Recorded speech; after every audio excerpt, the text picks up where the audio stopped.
paki-share naman sa amin, ano yung karanasan bilang first-time mom kay Hailey Luca? Tama ba? Yes, Hailey Luca. Hindi ko akalain na ganito pala kahirap.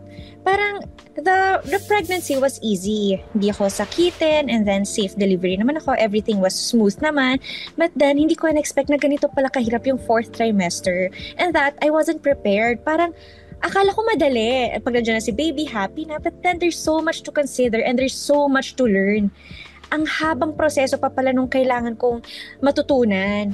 So, nahirapan talaga ako. As in, talagang I'll be honest that up to this day na 8 months na ako, naiingit ako sa ibang mga mommies na bakit sila nakakabalik na sa work, bakit sila payat na, bakit sila parang normal na yung life nila. Pero ako, 8 months na ako, ganito pa din yung feeling ko, nahihirapan pa din ako, nalulungkot pa din ako, minsan umiiyak pa din ako, yung gano'n, yung hindi ko talaga ma-figure out kung ano nangyayari sa buhay ko. Can you share with us a little bit, Chris, yung life mo before? Kasi sabi mga buhay artista. And I'm sure hindi easy yon, hindi chill. Di ba? Parang long hours. How was your life pre-baby? And how was your life post-baby? Pre-baby naman, syempre, ako workaholic ako, di ba? I have my businesses and then may restaurant kami, ganyan. May cosmetics ako, ganyan. Tapos very active ako sa social media, very active ako sa vlogging. Tapos, yun nga, all of a sudden, tumigil nga lahat. Tapos, as much as I want to return, naiiyak tuloy ako. Kasi parang gusto ko mag-return talaga to the grind, but hindi ko lang ba hindi ako maka-return. Yung parang, hanggang ngayon, hindi ako balik sa kung sino ako before. Hindi naman sa minamadali ko Hindi ako nagmamadali. Parang, noong mga first months, nagmamadali ako na, gusto ko na mag-workout, gusto ko na magpaganda, gusto ko na sexy ulit para makabalik na ako sa showbiz, ganyan. Pero hindi, nung pagtagal, parang gusto ko mag-focus kay baby, very hands-on ako, na hindi ko siya maiiwan talaga. Even magkaroon ako ng yaya, hindi ko siya maiiwan. I guess yun din yung naging problem sa akin na wala akong mapagkatiwalaan na tao to take care of my. That's why I do it alone. I do everything alone. Paligo, paaraw, I do it talaga lahat. Kasi I couldn't trust anyone. I guess doon ako nahirapan na up to this day. Ngayon, alam mo, sinara ko yung samgyupsal ko kasi hindi ko na kaya i-handle. Mga ganung bagay. Ngayon may mga trabaho ako na hindi pa ako tumatanggap ng serye kasi hindi ko kaya dahil breastfeeding. Tapos ako sa breastfeeding. Pero may mga trabaho ako na kahit online lang, work from home, hindi ko magawa.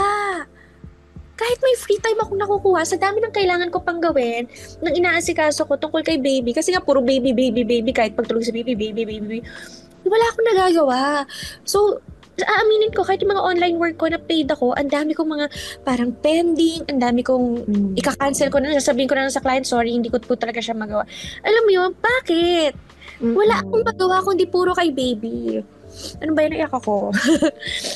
Kasi siguro nakaka-frustrate pa doon, di ba? Kasi sabi mo nga, technically, may help ka na, di ba? And you have your husband as well, and hopefully you have family members and friends that help out. Pero sabi mo nga, a part of it, ikaw ang hindi makahalas. Di ba? Hindi mo kaya i-entrust yung anak mo sa iba.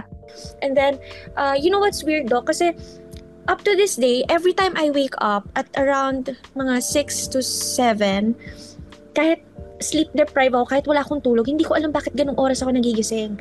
Tapos between those time, parang umiiyak ako. Kasi it's another day. Tapos, ang dami ko na naman kailangan gawin, pero hindi ko na naman magagawa. And then, mamimiss ko yung mga ginagawa ko. And then, sasabihin ko, mag-vlog ako today.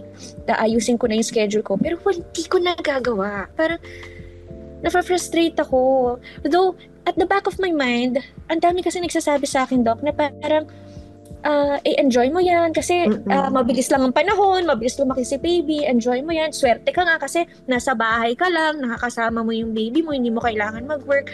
So, at the back of my mind, iniisip ko din na, okay, kalma Chris, huwag ka muna bumalik sa mga trabaho mo, eto muna yung si baby mo ng priority mo kasi lagi nga sinasabi ng mga, okay lang yan, take things slowly, ganyan.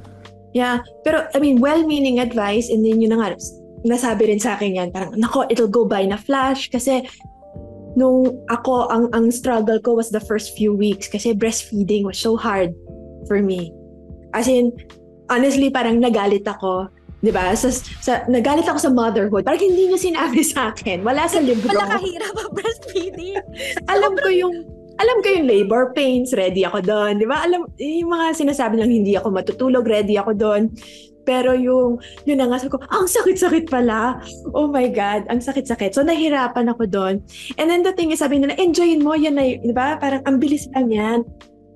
Well-meaning, pero hindi ba in a way, Chris, nakaka-pressure yung gano'n? Baka kaya hindi mo siya ma-let go. Kasi parang, teka, kailangan nandito ako for every milestone. Kasi ang bilis ng milestones. I can sense, Chris, na nahihirapan ka talagang mag-let go.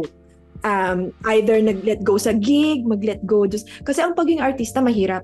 Yun lang yung source of income ko. Parang ayoko naman na wala na talaga akong ginagawa.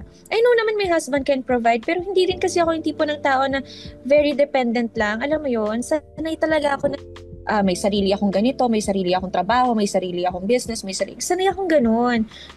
Wala nga lahat.